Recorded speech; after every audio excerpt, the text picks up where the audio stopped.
जय श्री माता जी की। आप सभी भक्तों को माँ भगवती जगत जननी का आशीर्वाद आप सभी पर बना रहे।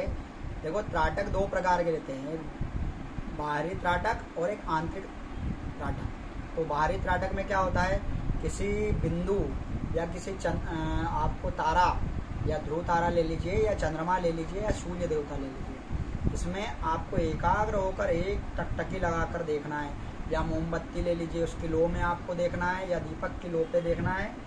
तो आपको क्या करना है, बाहरी त्राटक का मतलब ये होता है कि आपकी स्मरण शक्ति, आपका मन नहीं लग रहा है, तो मन को एकाग्र करने के लिए त्राटक क्रियाएं की जाती है। मन को एकाग्र रखिए और त्राटक क्रियाएं करिए। तो इसके लिए आपको देखो, बाहरी त्राटक में ये होता है। आंतरिक त्राटक का मतलब ये होता है कि आप आंखें बंद करके सिर्फ एक एकाग्र मन से आपको इस पर मस्तक के बीचों बीच में आपको सिर्फ एक बिंदु का आकार में इस प्रकार से ध्यान लगाना है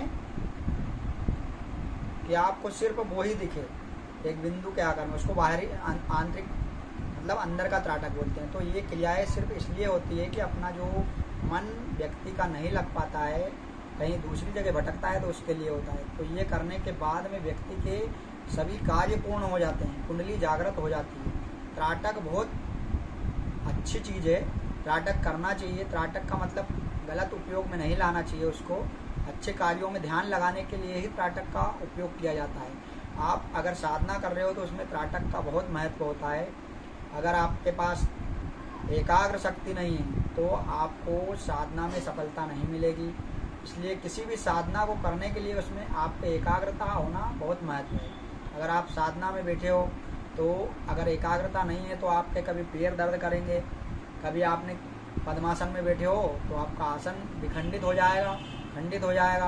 आप सिद्धासन में बैठे हो तो आपके पैर दर्द करने लगेंगे। तो इसलिए त्राटक का ये महत्व होता है कि जिस क्रिया में आप हो उस क्रिया में ही आप, जब तक आपकी इच्छा हो तब तक आप बैठकर जाप करो, साधना करो। उसका मतलब होता है त्राटक। त्राटक का मतलब ये नहीं होता है कि आपने सिर्फ देख लिया, आंखों से आंसू आ गया, बंद कर दिया। त्राटक का मतलब अभ्यास करना। प्रतिदिन आप एक बिंदु पर अभ्यास करिए या लो पर अभ्यास करिए। इस प्रकार से आपको देखना है कि आपको वो सिद्ध हो जाए, मतलब ऐसा सिद्ध हो जाए कि आपने सिर्फ किसी व्यक्ति को ऐसा देख लिया। व्यक्ति को नहीं देखना है क्योंकि उसका प्रभाव बहुत गलत रहता है। क्योंकि आपने कांच को देखा तो कांच फूट जाता है, क्योंकि आंखों में वो आपका तेज आ जाता है। इसलिए आपको किसी का गलत उपयोग नहीं करना है और सभी अच्छे कार्य करना है, साधना में ही मन लगाना है। जय श्री राम।